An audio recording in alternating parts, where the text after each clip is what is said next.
한국교회 수호자 원죄 없이 잉태되신 복되신 동정 마리아 대축일에 보내드리는 오늘의 강론, 담당의 천주교 대정교구 교정사목부 박종민 신부입니다.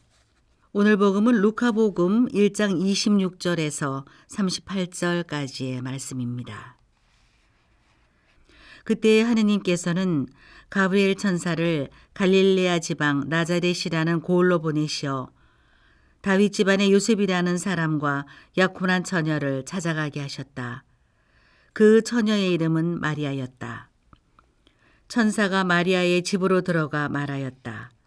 은총이 가득하니여 기뻐하여라.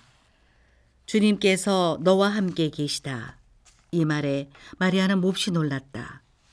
그리고 이 인사말이 무슨 뜻인가 하고 곰곰이 생각하였다. 천사가 다시 마리아에게 말하였다. 두려워하지 마라, 마리아야. 너는 하느님의 총애를 받았다. 보라, 이제 내가 잉태하여 아들을 낳을 터이니 그 이름을 예수라 하여라. 그분께서는 큰 인물이 되시고 지극히 높으신 분의 아드님이라 불리실 것이다.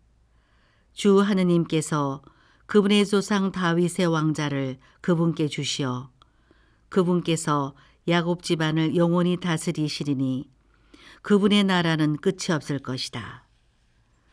마리아가 천사에게 저는 남자를 알지 못하는데 어떻게 그런 일이 있을 수 있겠습니까? 하고 말하자 천사가 마리아에게 대답하였다. 성령께서 너에게 내려오시고 지극히 높으신 분의 힘이 너를 덮을 것이다.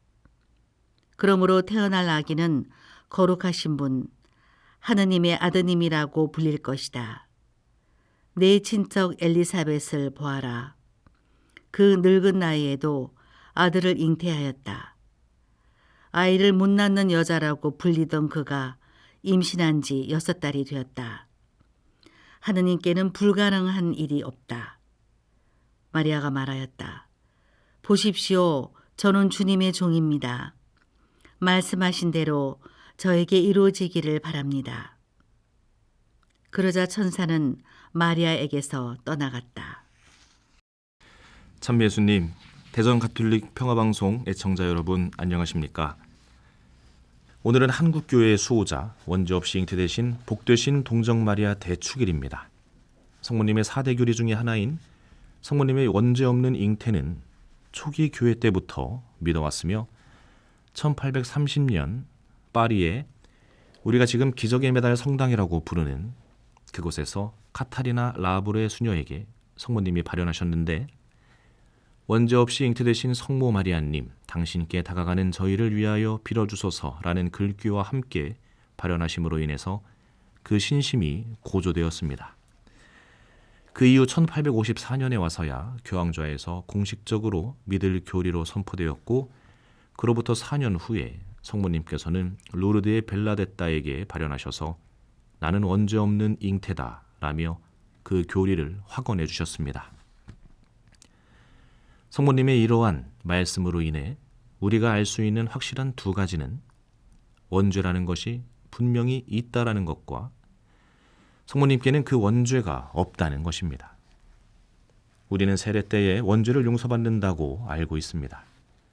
우리가 짓지도 않은 남이 지은 죄를 용서받아야 한다는 원죄 교리가 쉽게 납득이 되지 않을 수도 있습니다. 그러나 원죄는 단순히 대물림되는 그런 죄가 아닙니다.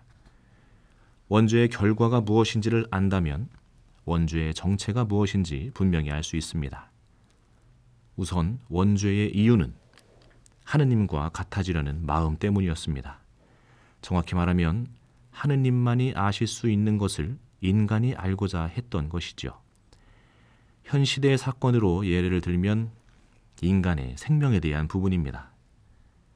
수단과 방법을 가리지 않고 인류의 생명을 늘리고자, 수명을 늘리고자 하는 의료 윤리에 어긋나는 연구와 시술들, 또 생명을 마음대로 다룰 수 있다는 생각하에 이루어지는 낙태, 이러한 일들이 원죄의 목적이고 세례를 받은 이들은 이러한 목적을 갖지 않게 된다는 것이죠.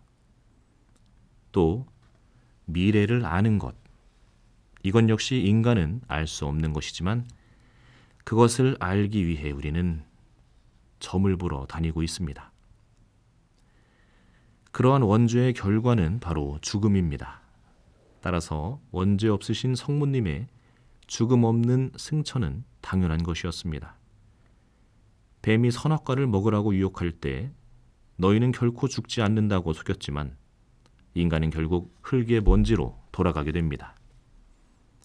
하느님께서는 동생을 죽인 카인에게도 죽음이라는 큰 벌을 주지 않으셨습니다. 오히려 그를 죽이는 자는 7곱절로 안갚음을 받게 하심으로써 그를 보호해 주십니다. 그러나 고작 선과 악을 알게 하는 열매를 먹은 행위에 대한 대가는 죽음이었습니다. 원죄는 이렇게 무서운 죄입니다. 세례의 은총이 아니면 끊어낼 수 없는 죄이며 세례 때 단번에 끊어지는 것이 아니라 그때부터 서서히 끊어져 가는 것이라 알 수 있습니다. 우리가 세례로 이미 구원의 발을 디뎠지만 아직 완성되지 않은 것과 같은 이치입니다. 원죄는 하느님만이 아시는 것을 인간이 알려고 하는 행위이고 그것은 선과 악을 아는 능력이었습니다.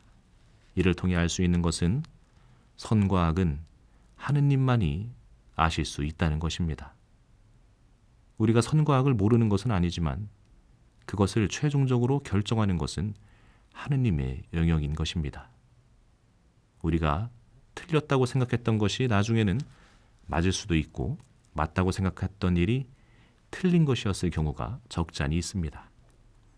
내 기준에 맞춰 누군가를 단죄하고 판단하고 죄인으로 낙인 찍는 일은 우리가 선악과를 먹는 행위이고 원죄에 빠지는 행위에 해당됩니다.